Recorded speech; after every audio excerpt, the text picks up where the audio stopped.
ಮಾಜಿ ಸಚಿವ ಹಾಲಿ ಬಿಜೆಪಿ ಶಾಸಕ ಭೈರತಿ ಬಸವರಾಜ್ಗೆ ಇದೀಗ ಬಂಧನ ಭೀತಿ ಎದುರಾಗಿದೆ. ರೌಡಿ ಶೀಟರ್ ಬಿಕ್ಲು ಶಿವ ಕೊಲೆ ಪ್ರಕರಣದಲ್ಲಿ 5ನೇ ಆರೋಪಿಯಾಗಿರೋ ಭೈರತಿ ಬಸವರಾಜ್ ಅವರು ಬೆಳಗಾವಿ ಅಧಿವೇಶನದಿಂದ ಅಜ್ಞಾತ ಸ್ಥಳ ಸೇರಿದ್ದಾರೆ. ಸಿಐಡಿಯ 5 ತಂಡ ಶಾಸಕರಿಗಾಗಿ ಬಲೆಯನ್ನ ಬೀಸಿದೆ.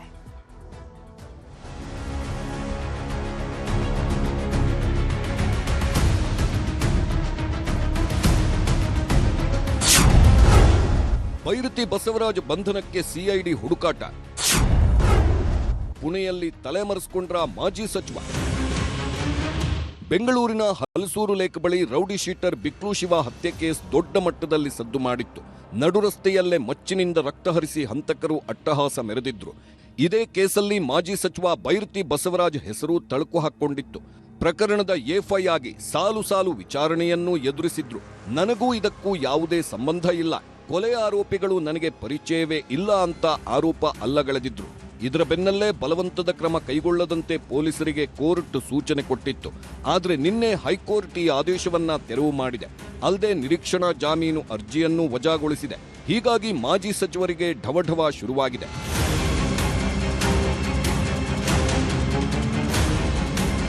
ಯಾವಾಗ ಹೈಕೋರ್ಟ್ನಲ್ಲಿ ನಿರೀಕ್ಷಣಾ ಜಾಮೀನು ಅರ್ಜಿ ವಜಾ ಆಯಿತೋ Byrathi Basavaraj mobile switch off ಮಾಡಿಕೊಂಡು ನಾಪತ್ತೆಯಾಗಿದ್ದಾರೆ. ಬೆಳಗಾವಿ ಚಳಿಗಾಲದ ಅಧಿವೇಶನಕ್ಕೆ ಹೋಗಿದ್ದು ಅಲ್ಲಿಂದಲೇ ಎಸ್ಕೇಪ್ ಆಗಿದ್ದಾರೆ. ಈಗಾಗಲೇ ಫೀಲ್ಡ್ಗಿಳಿದ ಸಿಐಡಿ ಅಧಿಕಾರಿಗಳು ಭೈರತಿ ಉಳಿದುಕೊಂಡಿದ್ದ ಜಾಗದಲ್ಲಿ ಸಿಸಿಟಿವಿ ಪರಿಶೀಲನೆ ನಡೆಸಿದ್ದಾರೆ. ಯಾವ ಕಡೆ ಎಸ್ಕೇಪ್ ಆಗಿದ್ದಾರೆ ಅಂತ ಟೋಲ್ಗಳ ಸಿಸಿಟಿವಿಯನ್ನು ಚೆಕ್ ಮಾಡಿದ್ದಾರೆ. ಗೋವಾ ಅಥವಾ ಮಹಾರಾಷ್ಟ್ರಕ್ಕೆ ಹೋಗಿರುವ ಮಾಹಿತಿ ಸಿಕ್ಕಿದೆ. ಕೊನೆಯದಾಗಿ ಪುಣೆಯಲ್ಲಿ ಲೈವ್ ಲೊಕೇಶನ್ ಪತ್ತೆಯಾಗಿದೆ. ನಿರೀಕ್ಷಣಾ ಜಾಮೀನಿಗೆ ಭೈರತಿ ಬಸವರಾಜ್ ಅರ್ಜಿ.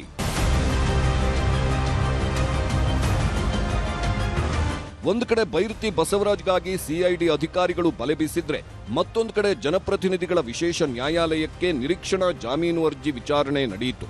ಈ ವೇಳೆ ಅರ್ಜಿ ವಿಚಾರಣೆ ಸೋಮವಾರಕ್ಕೆ ಮುಂದೂಡಲಾಗಿದೆ. ಸಿಐಡಿ ಪರ ವಕೀಲರಿಗೆ ಆಕ್ಷೇಪಣೆ ಸಲ್ಲಿಸಲು ಕೋರ್ಟ್ ಸೂಚಿಸಿದೆ.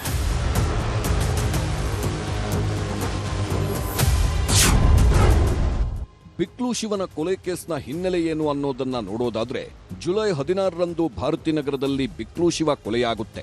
ಮಾರಕಾಸ್ತ್ರಗಳಿಂದ ಕೊಚ್ಚಿ ದುಷ್ಕರ್ಮಿಗಳು ಶಿವನ ಹತ್ಯೆ ಮಾಡಿರ್ತಾರೆ. ಕೃತ್ಯದಲ್ಲಿ ಭೈರತಿ ಬಸವರಾಜ್ ಆಪ್ತನಾಗಿರೋ ಜಗದೀಶ್ ಭಾಗಿಯಾಗಿರ್ತಾನೆ. ಎಫ್ಐಆರ್ನಲ್ಲಿ ಭೈರತಿ ಬಸವರಾಜ್ ಎಫ್ಐ ಆಗಿದ್ರೆ ಆಪ್ತ ಜಗ್ಗ ಎ1 ಆಗಿದ್ದಾನೆ. ಇನ್ನು ಭೈರತಿ ಬಸವರಾಜ್ ಜೊತೆ ಎ1 ಜಗದೀಶ್ ಓಡಾಡಿಕೊಂಡಿರ್ತಾನೆ. ಅಲ್ಲದೆ ಕುಂಭಮೇಳಕ್ಕೂ ಶಾಸಕರ ಜೊತೆ ಜಗದೀಶ್ ಹೋಗಿ ಬಂದಿರ್ತಾನೆ. ಹೀಗಾಗಿ ಕೊಲೆ ಕೃತ್ಯದಲ್ಲೂ ಭೈರತಿ ಬಸವರಾಜ್ ಪಾತ್ರ ಇರಬಹುದು ಅನ್ನೋ ಶಂಕೆ ವ್ಯಕ್ತವಾಗಿದೆ.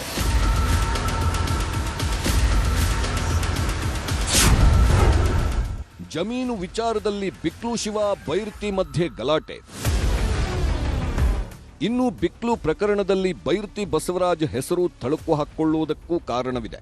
ಜಮೀನು ವಿಚಾರಕ್ಕೆ ಬಿಕ್ಲು ಶಿವ ಭೈರತಿ ಬಸವರಾಜು ಮಧ್ಯೆ ಆತನ ಹತ್ಯೆಗೂ ಕೆಲ ತಿಂಗಳ ಹಿಂದಷ್ಟೇ ಗಲಾಟೆ ನಡೆದಿತ್ತಂತೆ.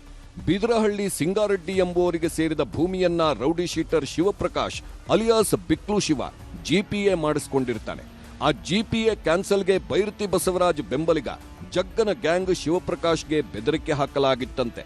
ಈ ಬಗ್ಗೆ ಫೆಬ್ರವರಿಯಲ್ಲಿ ಪೊಲೀಸ್ ಆಯುಕ್ತರಿಗೆ ಬೆದರಿಕೆ ಹಾಕಿದ್ದ ವಿಡಿಯೋ ಸಮೇತ ಬಿಕ್ಲು ಶಿವ ದೂರು ನೀಡಿದ್ದ.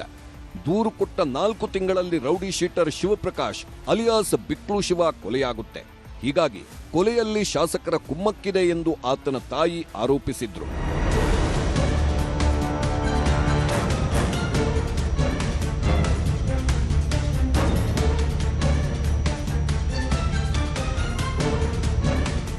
ಇದೆಲ್ಲದರ ಮಧ್ಯೆ ಪ್ರಕರಣದ A20 ಅಜಿತ್ನನ್ನ ಸಿಐಡಿ ಪೊಲೀಸರು ವಶಕ್ಕೆ ಪಡೆದುಕೊಂಡಿದ್ರು. ಜನಪ್ರತಿನಿಧಿಗಳ ವಿಶೇಷ ಕೋರ್ಟ್ಗೆ ಹಾಜರುಪಡಿಸಿ ಕಸ್ಟಡಿಗೆ ನೀಡುವಂತೆ ಮನವಿ ಮಾಡಿತ್ತು. ಈ ವೇಳೆ ಬಂಧನಕ್ಕೂ ಮುಂಚೆ ಸುಪ್ರೀಂ ಕೋರ್ಟ್ ಮಾರ್ಗಸೂಚಿ ಪಾಲಿಸಿಲ್ಲ ಅಂತ ಹಿರಿಯ ವಕೀಲ ಅರುಣ್ ಶ್ಯಾಮ್ ವಾದ ಮಂಡಿಸಿದ್ರು. ವಾದ ಪ್ರತಿವಾದ ಆಲಿಸಿ ಅಜಿತ್ಗೆ ಕೋರ್ಟ್ ಜಾಮೀನು ಮಂಜೂರು ಮಾಡಿದೆ. ಬಂಧನಕ್ಕೂ ಮುಂಚೆ ಸುಪ್ರೀಂ ಕೋರ್ಟ್ ಮಾರ್ಗಸೂಚಿ ಪಾಲಿಸಿಲ್ಲ ಅಂತ ಬೇಲ್ ಕೊಟ್ಟಿದೆ.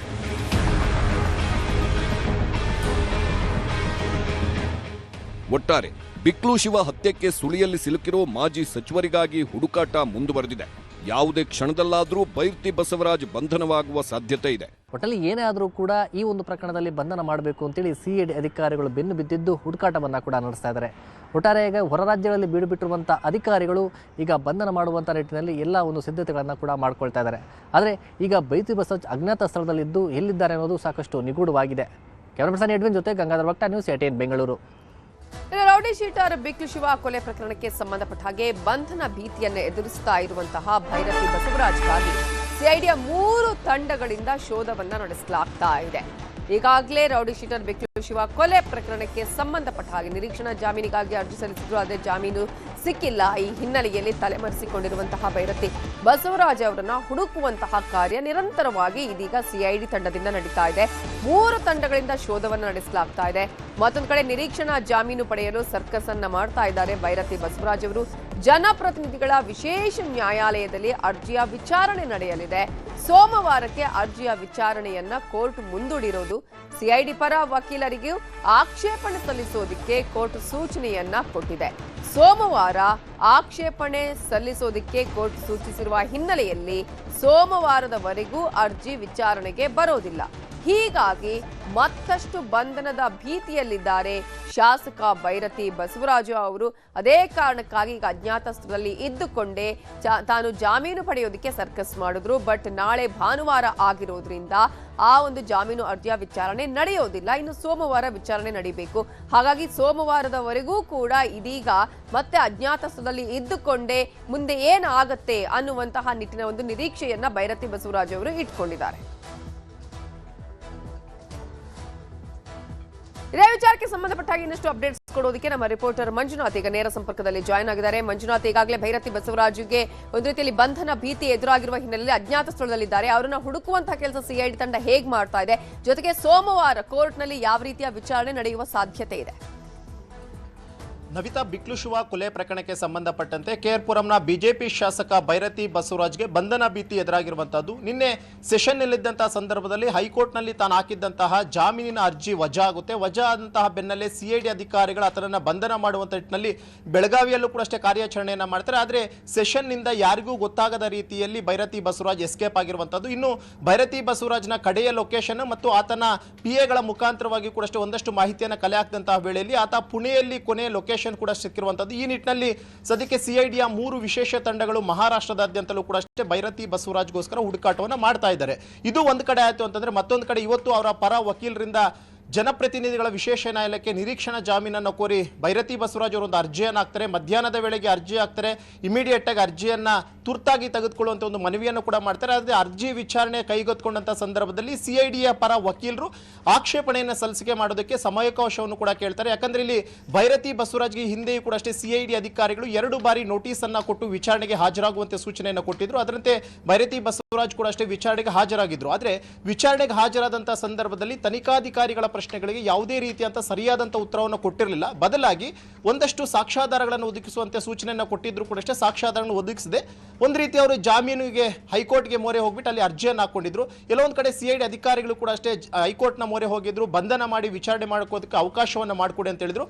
ಆ ವಾದ ಪ್ರತಿವಾದಗಳಾದಂಥ ಬಳಿಕ ನಿನ್ನೆ ಹೈಕೋರ್ಟ್ ಕೂಡ ಅಷ್ಟೇ ಭೈರತಿ ಬಸವರಾಜ್ ಹಾಕಿದಂಥ ಅರ್ಜಿಯನ್ನು ವಜಾ ಮಾಡಿತು.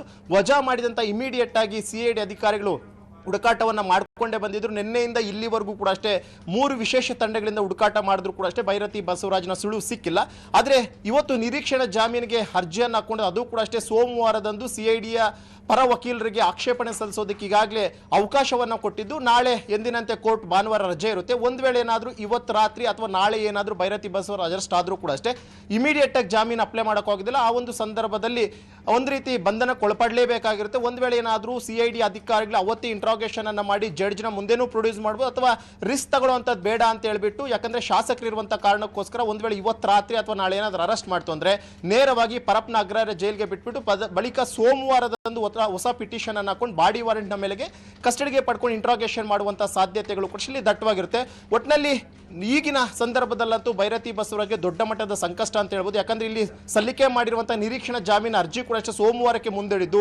ಒಂದು ಕಡೆ ಸಿಐಡಿ ಅಧಿಕಾರಿಗಳು ಯಾವಾಗ ಬಂಧನ ಮಾಡ್ತಾರೋ ಅಂತ ಭೀತಿಯಲ್ಲಿ ಈಗ ಎಲ್ಲಾ ಕಡೆಯಿಂದಲೂ ಕೂಡ ನಾಪತ್ತೆಯಾಗಿ ತಿರುಗಾಡುವಂತಹ ಸ್ಥಿತಿ ಎದುರಾಗಿರುವಂತಹದ್ದು ನವಿತಾ. ಈಗ ವಾಟ್ ನೆಕ್ಸ್ಟ್, ಮುಂದಿನ ಆಯ್ಕೆಗಳು ಏನೇನಿದೆ? ಈಗ ನಿರೀಕ್ಷಣಾ ಜಾಮೀನಿಗೆ ವೇಟ್ ಮಾಡಲೇಬೇಕು, ಒಂದು ವೇಳೆ ಸಿಕ್ಕಿಲ್ಲ ಅನ್ನೋದಾದ್ರೆ ಮತ್ತೆ ಸುಪ್ರೀಂ ಕದ ತಟ್ಟುವಂತಹ ಒಂದು ಅವಕಾಶಗಳು ಇದೆಯಾ? ಅಲ್ಲಿವರೆಗೆ ಇದೀಗ ಅವ್ರು ಹೀಗೆ ಅಜ್ಞಾತಸ್ಥರಲ್ಲೇ ಇರಲೇಬೇಕಾದಂತಹ ಅನಿವಾರ್ಯತೆ ತನ್ನ ವಿಚಾರಣೆಗೆ ಎದುರಿಸಿದ್ರೆ ಆಗ ತನಿಖಾಧಿಕಾರಿ ಅವರನ್ನ ಬಂಧಿಸೋದು ಅಥವಾ ಬಂಧಿಸದೆ ಬಿಡುವಂತಹ ಅವಕಾಶ ಇದೆಯಾ?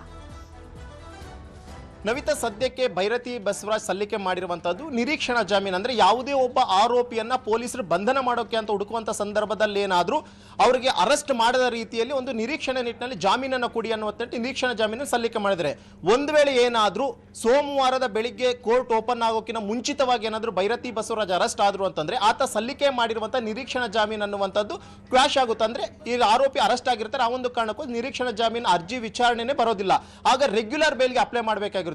ಈ ಒಂದು ಕಾರಣಕ್ಕೋಸ್ಕರ ಭೈರತಿ ಬಸವರಾಜ್ ಏನಾದ್ರೂ ಮಾಡಿ ಸಂಜೆ ಒಳಗಾಗಿ ನಿರೀಕ್ಷಣಾ ಜಾಮೀನನ್ನ ಪಡ್ಕೊಳ್ಳೋಣ. ನಿರೀಕ್ಷಣಾ ಜಾಮೀನು ಕೊಟ್ಟಂತ ವೇಳೆಯಲ್ಲಿ ಯಾವುದೇ ಕೋರ್ಟ್ ಆಗಿರ್ಬೋದು ಒಂದಷ್ಟು ಷರತ್ತುಗಳನ್ನ ಕೊಡುತ್ತೆ.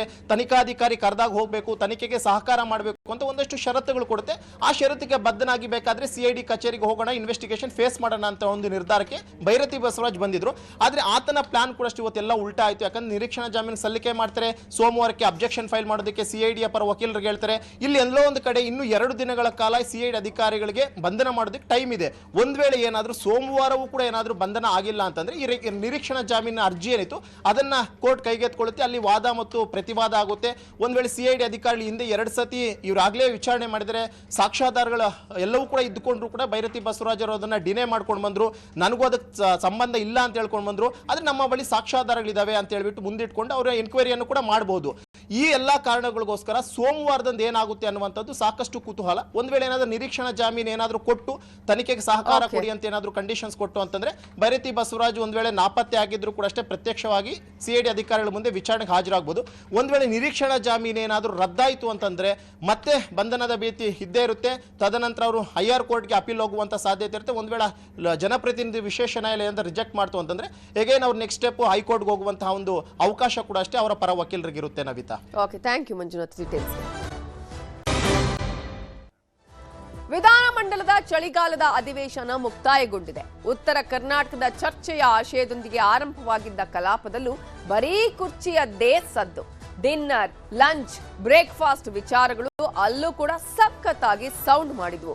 ಡಿಕೆ ಶಿವಕುಮಾರ್ ಹಾಗೂ ಸಿದ್ದರಾಮಯ್ಯ ಆಪ್ತರ ಒಡ್ಡೋಲಗದಲ್ಲೂ ಬರೀ ಕುರ್ಚಿಯದ್ದೇ ಜಪ. ಎಲ್ಲಾ ಬೆಳವಣಿಗೆಗಳ ಮಧ್ಯೆ ಕುರ್ಚಿ ವಿಚಾರಕ್ಕೆ ಹೈಕಮಾಂಡ್ ಮಧ್ಯ ಪ್ರವೇಶದ ದಿನಗಳು ಹತ್ತಿರವಾದ ಹಾಗೆ ಕಾಣಿಸ್ತಾ ಇದೆ. ಮಂಗಳವಾರ ಡಿಸಿಎಂ ಡಿಕೆ ಶಿವಕುಮಾರ್ ದಿಲ್ಲಿಗೆ ಹೋಗ್ತಿದ್ದಾರೆ. ಆದ್ರೆ ಇದು ಅಧಿಕಾರ ಹಸ್ತಾಂತರದ ಭಾಗವೇ ಅನ್ನೋದನ್ನ ಎಲ್ಲೂ ಕೂಡ ಬಿಟ್ಕೊಟ್ಟಿಲ್ಲ. ಯಾರ್ಯಾರನ್ನ ಭೇಟಿ ಆಗ್ತಾರೆ ಅನ್ನೋದನ್ನು ಕೂಡ ಗುಟ್ಟಾಗಿಯೇ ಇಟ್ಟಿದ್ದಾರೆ. ಇನ್ನು ಸಿದ್ದರಾಮಯ್ಯ ಬಣ ಕೂಡ ಎಲ್ಲವನ್ನ ಗುಟ್ಟಾಗಿಯೇ ಇರಿಸಿಕೊಂಡಿದೆ. ಇವರಿಬ್ಬರ ಮಧ್ಯೆ ಬಿಜೆಪಿ ಮಾತ್ರ ಸಂಕ್ರಾಂತಿಗೆ ಕುರ್ಚಿ ಕ್ರಾಂತಿ ಆಗತ್ತೆ ಅನ್ನುವ ಭವಿಷ್ಯವನ್ನ ನುಡಿತಾ ಇದೆ.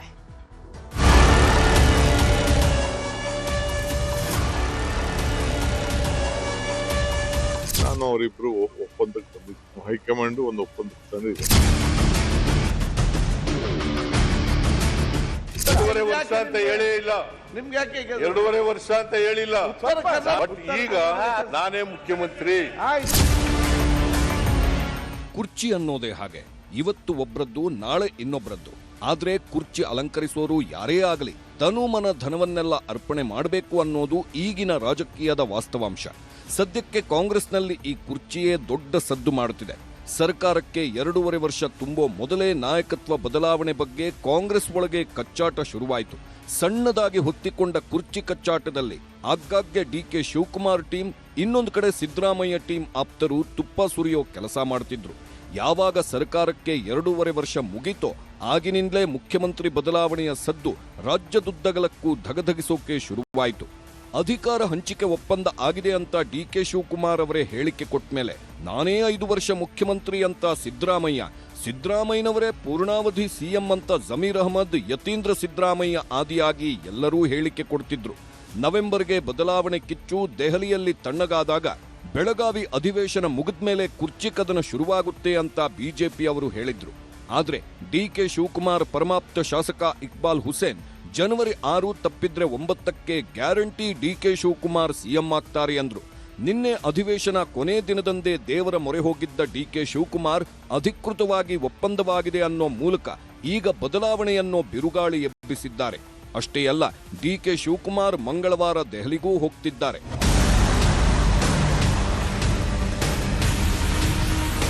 ಕೇಂದ್ರ ಸರ್ಕಾರ ನದಿ ಜೋಡಣೆ ಯೋಜನೆ ಬಗ್ಗೆ ಚರ್ಚೆ ನಡೆಸಲು ಡಿಕೆ ಶಿವಕುಮಾರ್ ಮಂಗಳವಾರ ದೆಹಲಿಗೆ ಹೋಗ್ತಿದ್ದಾರೆ. ಆದರೆ ಸಭೆ ಮುಗಿದ ಮೇಲೆ ಹೈಕಮಾಂಡ್ ನಾಯಕರನ್ನೂ ಭೇಟಿಯಾಗಲಿದ್ದಾರೆ.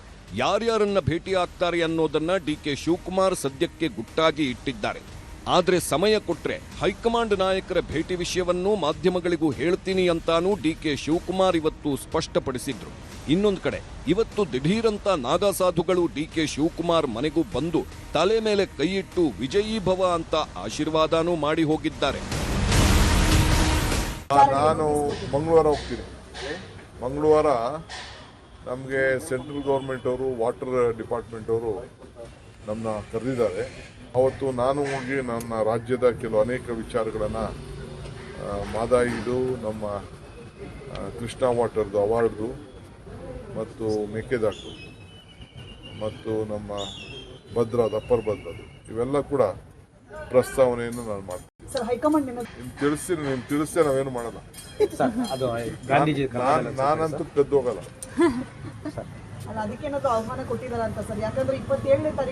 ಇಬ್ಬರಿಗೂ ಏನೋ ಹೇಳಿದ್ದಾರೆ ಅವರು, ಯಾವಾಗ ಕರೆಸ್ತೀವಿ ಅಂತ ಇಬ್ಬರಿಗೂ ಫೋನ್ ಮಾಡಿ ಹೇಳಿದ್ದಾರೆ. ಹೋಗ್ತೀವಿ, ಇಬ್ರು ಹೋಗ್ದಿರಕ್ಕಾಗ್ತದ? ನನಗೂ ಮುಖ್ಯಮಂತ್ರಿಗಳಿಗೂ ಹೈಕಮಾಂಡ್ ನಾಯಕರು ಫೋನ್ ಮಾಡಿ ಏನೋ ಹೇಳಿದ್ದಾರೆ. ಕರೆದಾಗ ಇಬ್ರು ಹೋಗ್ತೀವಿ ಅಂತ ಡಿಕೆ ಶಿವಕುಮಾರ್ ಓಪನ್ ಆಗಿ ಹೇಳಿದ್ರು.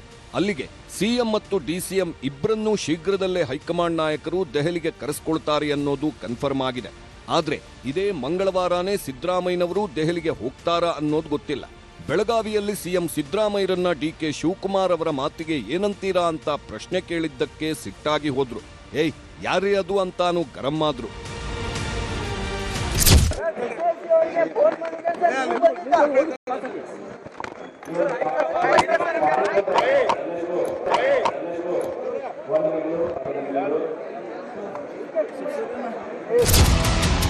ಸಿದ್ದರಾಮಯ್ಯನವರು ಸಿಟ್ಟಾದ ಬೆನ್ನಲ್ಲೇ ಬೆಳಗಾವಿಯಲ್ಲಿ ಸಚಿವ ಸತೀಶ್ ಜಾರಕಿಹೊಳಿ ಮಾಧ್ಯಮಗಳಿಗೆ ಪ್ರತಿಕ್ರಿಯೆ ಕೊಟ್ಟರು. ಒಪ್ಪಂದದ ಬಗ್ಗೆ ಅವರಿಬ್ಬರನ್ನೇ ಕೇಳಬೇಕು. ಅವರಿಬ್ಬರೇ ದೆಹಲಿ ಮೈದಾನದಲ್ಲಿ ಕ್ಯಾಪ್ಟನ್ ಟಾಸ್ ಹಾಕಿರೋದು. ಹೆಡ್ ಬಿತ್ತಾ ಟೇಲ್ ಬಿದ್ದಿದ್ಯಾ ಅಂತ ಅವರೇ ಹೇಳಬೇಕು.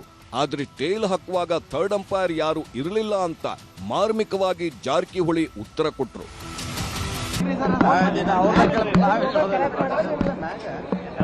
ಈಗ ನೋಡಿ, ಅವ್ರಿಬ್ರು ಕ್ಯಾಪ್ಟನ್ ಟಾಸ್ ಮಾಡಿದವ್ರು. ಅವರು ಅಚ್ಚಿತ್ ಬಿದ್ದೈತೆ ಡಬ್ ಬಿದ್ದೈತೆ ನಮ್ಗೆ ಗೊತ್ತಿಲ್ಲ. ಅದು ಡೆಲ್ಲಿ ಪ್ರೇಸ ಕೋಟ್ಲಾ ಮೈದಾನದಲ್ಲಿ ಆಗಿದೆ. ಅಲ್ಲಿ ಅವ್ರನ್ನ ಕೇಳಬೇಕು. ನಾವಲ್ಲಿ ಇಲ್ಲ, ಕ್ಯಾಪ್ಟನ್ ಜಾಗದಾಗ ನಾವಿಲ್ಲ. ಹೆಡ್ ಟೇಲೋ ನಮ್ಗೆ ಗೊತ್ತಿಲ್ಲ.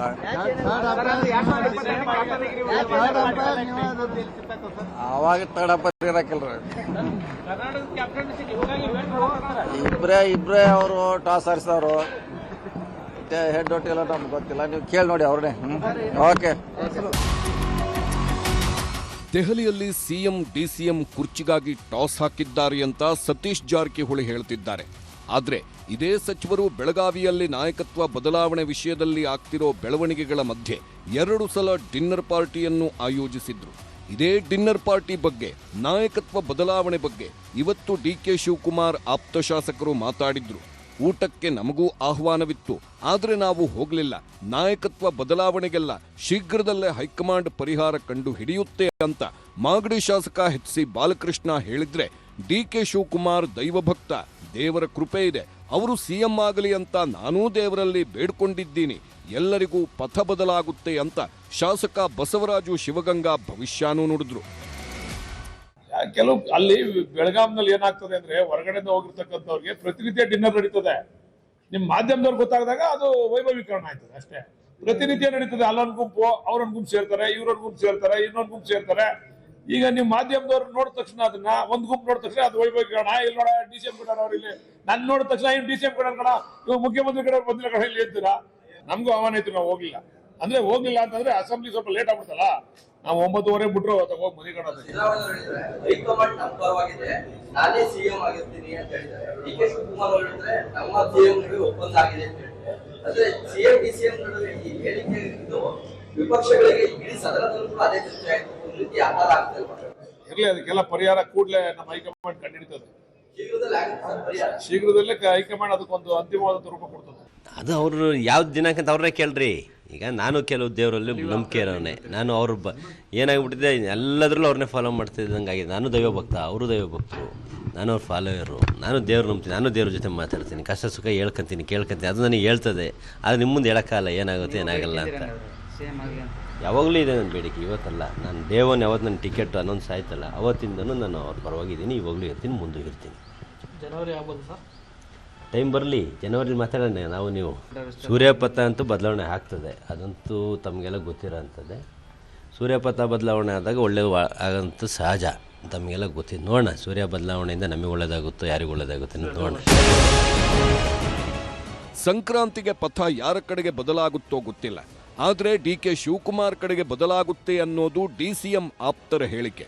ಆದರೆ ಎಂಬಿ ಪಾಟೀಲ್ ಸೇರಿದಂತೆ ಅನೇಕ ಸಿದ್ದರಾಮಯ್ಯನವರ ಆಪ್ತ ಸಚಿವರು ಸದ್ಯಕ್ಕೆ ನಾವೇನೂ ಮಾತಾಡಲ್ಲ ಅಂತ ಮೌನವಾಗಿದ್ದಾರೆ. ಹಾಗಂತ ಬಿಜೆಪಿಯವರು ಸುಮ್ಮನಾಗಿಲ್ಲ. ಸಿಎಂ ಸ್ಥಾನದ ಒಪ್ಪಂದ ಆಗಿದ್ರೆ ಕಾಂಗ್ರೆಸ್ ಹೈಕಮಾಂಡ್ ಬೇಗ ಸೆಟಲ್ಮೆಂಟ್ ಮಾಡಬೇಕು. ಆದರೆ ಕಾಂಗ್ರೆಸ್ನಲ್ಲಿ ಹೈ ಇದೆ ಅಷ್ಟೇ, ಕಮಾಂಡಿಂಗ್ ಇಲ್ಲ ಅಂತ ಚಿಕ್ಕಮಗಳೂರಲ್ಲಿ ಕೇಂದ್ರ ಸಚಿವ ಪ್ರಹ್ಲಾದ್ ಜೋಶಿ ವ್ಯಂಗ್ಯ ಮಾಡಿದ್ರು. ಹುಬ್ಬಳ್ಳಿಯಲ್ಲಿ ಮಾತಾಡಿದ ಬಿಜೆಪಿ ಶಾಸಕ ಮಹೇಶ್ ತೆಂಗಿನಕಾಯಿ ಜನವರಿಯಲ್ಲಿ ಸಿಎಂ ಬದಲಾವಣೆ ಬಹುತೇಕ ಖಚಿತ, ಕ್ರಾಂತಿಯಾಗೋದು ನಿಶ್ಚಿತ ಅಂತ ಭವಿಷ್ಯ ಹೇಳಿದ್ರು. ನೋಡ್ರಿ, ಒಪ್ಪಂದ ಆಗಿದೆ ಒಪ್ಪಂದ ಆಗಿಲ್ಲ ಅಂತನ್ನೋದು ಅವ್ರು ಆಗಿಲ್ಲ ಅಂತ ಹೇಳ್ತಾರೆ ಸಿದ್ದರಾಮಯ್ಯನವರು, ಇವ್ರು ಆಗಿದೆ ಅಂತ ಹೇಳ್ತಾರೆ. ನಾನು ಪ್ರಶ್ನೆ ಇರೋದೇನಂತಂದ್ರೆ, ಇದು ಸೆಟಲ್ ಮಾಡೋಕ್ಕೆ ಕಾಂಗ್ರೆಸ್ ಪಾರ್ಟಿಗೆ ಯಾಕೆ ಆಗ್ತಾ ಇಲ್ಲ? ಇದರಿಂದ ಇಡೀ ರಾಜ್ಯದಲ್ಲಿ ಒಂದು ರೀತಿಯಲ್ಲಿ ಅಸ್ಥಿರತೆ ನಿರ್ಮಾಣ ಆಗಿದೆ. ಇಂಥದ್ರಲ್ಲಿ ಕಾಂಗ್ರೆಸ್ ಹೈಕಮಾಂಡು ಅಂತ ಏನು ಹೇಳ್ತಾರೆ, ಅವರಿಗೆ ಯಾವುದೇ ರೀತಿಯಾದಂಥ ಕಂಟ್ರೋಲ್ ಉಳಿದಿಲ್ಲ. ಕಾಂಗ್ರೆಸ್ಸು ಹೈ ಅನ್ನೋದಷ್ಟೇ ಇದೆ, ಕಮಾಂಡ್ ಏನಿಲ್ಲ. ಯಾಕಂದರೆ ರಾಷ್ಟ್ರೀಯ ಅಧ್ಯಕ್ಷರು ಇಲ್ಲೇ ಇದ್ದರೂ ಸಹಿತ ರಾಷ್ಟ್ರೀಯ ಅಧ್ಯಕ್ಷರೇ ಹೈಕಮಾಂಡ್ ಹೇಳಿ ನಾನು ಡಿಸಿಷನ್ ಮಾಡಿಸ್ತೀನಿ ಅಂತ ಹೇಳೋ ಸ್ಥಿತಿಗೆ ಬಂದಿದ್ದಾರೆ. ಹೀಗಾಗಿ ಗೊಂದಲಮಯವಾದಂಥ ವಾತಾವರಣದಿಂದಾಗಿ ರಾಜ್ಯದ ಅಭಿವೃದ್ಧಿ ಕುಂಠಿತ ಬಂದಿದೆ. ಡೆಫಿನೆಟ್ಲಿ ನೋಡ್ರಿ, ಸದನ ನಡೆದಿತ್ತು 10 ದಿವಸ ಸದನ ನಡೆದೈತೆ ನಮ್ಮದು. ಆ ಸದನದ ಒಳಗಡೆ ನಡೆದಿರ್ತಕ್ಕಂಥ ಬೆಳಗ್ಗೆಯಿಂದ ಸಾಯಂಕಾಲ ಮಟ್ಟ ಸದನ ಇರ್ತಿತ್ತು. ಸಾಯಂಕಾಲ ನಂತರ ಮತ್ತೆ ತಮ್ಮ ಬಣಗಳನ್ನು ತಾವು ತೊಗೊಂಡು ತಾವು ಕುಂದ್ರದು, ಡಿನ್ನರು, ಬ್ರೇಕ್ಫಾಸ್ಟು, ಲಂಚು ಅನ್ನೋ ಮೀಟಿಂಗ್ಗಳು ಕಂಟಿನ್ಯೂ ನಡೆದವು, ಯಾವ ಏನು ನಿಂತಿಲ್ಲ. ಒಂದು ಕಡೆ ಡಿ ಕೆ ಶಿವಕುಮಾರ್ ಅವರು ದೇವಸ್ಥಾನಗಳ ಭೇಟಿಯನ್ನು ನಿರಂತರ ಇಟ್ಕೊಂಡಾರ, ಈ ಕಡೆ ಸಿದ್ದರಾಮಯ್ಯನವ್ರು ನಾನೇ ಅಂತ ಅನ್ನುವಂಥದ್ದು ಹೇಳ್ತಾರೆ. ಆದರೆ ಧೈರ್ಯದಿಂದ ಹೇಳುವಲ್ರಿ, ಸ್ವಲ್ಪ ಅರ್ಧಂಬರ್ಧ ಧೈರ್ಯದಿಂದ ತೋರಿಸುವಂಥ ಪ್ರಯತ್ನ ಮಾಡತ್ತಾರೆ ಅಷ್ಟೇ. 101% ನೋ ಡೌಟ್ ಜನವರಿ ಒಳಗೆ ಕ್ರಾಂತಿ ಆಗ್ತದೆ. 100% ಜನವರಿ ಒಳಗೆ ಕ್ರಾಂತಿ ಆಗುತ್ತೆ. ಬಿಜೆಪಿಯವರು ಜನರಿಗೆ ಬದಲಾವಣೆ ಖಚಿತ ಅಂತಿದ್ದಾರೆ. ಡಿಕೆ ಶಿವಕುಮಾರ್ ಆಪ್ತರು ಸಂಕ್ರಾಂತಿಗೆ ಪಥ ಬದಲಾಗುತ್ತೆ ಅಂತಿದ್ದಾರೆ. ಖುದ್ದು ಡಿಕೆ ಶಿವಕುಮಾರ್ ಅವರೇ ಹೈಕಮಾಂಡ್ ನಾಯಕರು ನನಗೂ ಸಿಎಂಗೂ ಫೋನ್ ಮಾಡಿದ್ದಾರೆ, ಶೀಘ್ರದಲ್ಲೇ ಕರೀತಾರೆ, ಹೋಗ್ತೀವಿ ಅಂದಿದ್ದಾರೆ. ಅಲ್ಲಿಗೆ ಜನವರಿಯಲ್ಲಿ ಕಾಂಗ್ರೆಸ್ನಲ್ಲಿ ಬದಲಾವಣೆ ಪರ್ವ ಶುರುವಾಗುವುದು ಬಹುತೇಕ ಫೈನಲ್ ಆದಂತಿದೆ. ಆದರೆ ಯಾರ್ಯಾರ ಕುರ್ಚಿ ಬದಲಾಗುತ್ತೆ ಅನ್ನೋದೇ ಸದ್ಯಕ್ಕಿರೋ ನಿಗೂಢ ಕುತೂಹಲ. Bureau report, news 18.